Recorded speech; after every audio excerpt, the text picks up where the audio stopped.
ها انا اختي عاوتاني الجديد، حنا بدلنا اختي هذاك لافابو اللي كان في الكوزينه، جبنا واحد اخر جديد.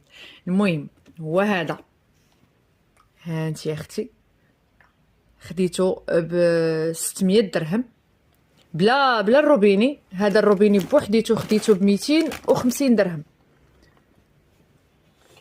خديت انا هذا، ما خديتش هذوك اللي معروفين حاليا. شفتوا خديته ب 250 درهم. هنا فيه البارد والسخون، زوين الصراحه. وخديت هاد الليفي هذا اولا هاد لافابو د الكوزينه، كيجيو مع هادو التيوات ديالو داكشي اللي كيركب لتحت. كيجي مع هاد الشبيكه هادي، راه مازال كطوال كتحل هكا، كتزيد الطوال.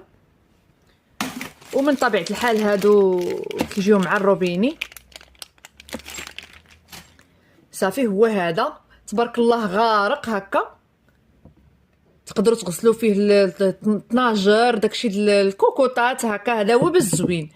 انا ما بغيتش ناخذ هذوك الصغيورين، ما كيعطوكش ديك المساحه فين انك تغسل الكوكوط ولا تغسل شي قميله كبيره، ولا فهمتوني. هذا لا، هذا غارق.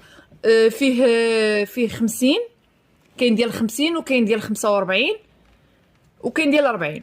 خديت انا هذا ديال 50 الكبير فيهم، وما بغيتش ناخذ هذاك اللي طويل. خديت هذا اللي مربع. ان شاء الله غادي نصاوبو تحت لافابو، ما غاديش يجي محطوط فوق من الرخامه، وانما غيجي تحت الرخامه. قلت لكم نصاوبو فوق لافابو زعما فوق تحت الرخامه، ما غاديش يجي فوق الرخامه. المهم هو هذا كيجي زويون الصراحه. باقي غناخذ له واحد البرودوي باش كيخليه دائما فيه ديك اللمعه وكيبقى مزيان، وما الحمد لله ما كيطلق لا صدى لا والو. تاكدت من هذه القضيه هذه لدرجه ان مولاه قال لي الا طلق لك شي صدى رديه، حيت وراني النوعيه اللي كتطلق الصدى. المهم تاكدوا من هذه القضيه هذه، كاينه نوعيه كتطلق الصدى وكاينه نوعيه لا.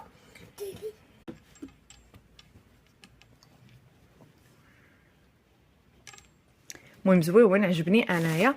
كيف قلت لكم اللي بغى يعرف الثمن راه 600، قالنا 650، خديته ب 600 درهم. ايوا هادشي اللي كاين اخوتي. دابا راني الله عيطنا المعلم باش ان شاء الله مشينا دوموندينا على الرخامه ان شاء الله. غادي ندير الرخامه ديال قشور الحوت غرانيت، هي اللي مزيانه كتصبر، حيت كاين الرخام العادي وكاين غرانيت كيصبر لهذا السخونيه، وكاين الكوارتيز عاوتاني اكثر من الغرانيت. انا كنصحكم تاخذوا الغرانيت، كلشي كينصح به، هو احسن نوعيه.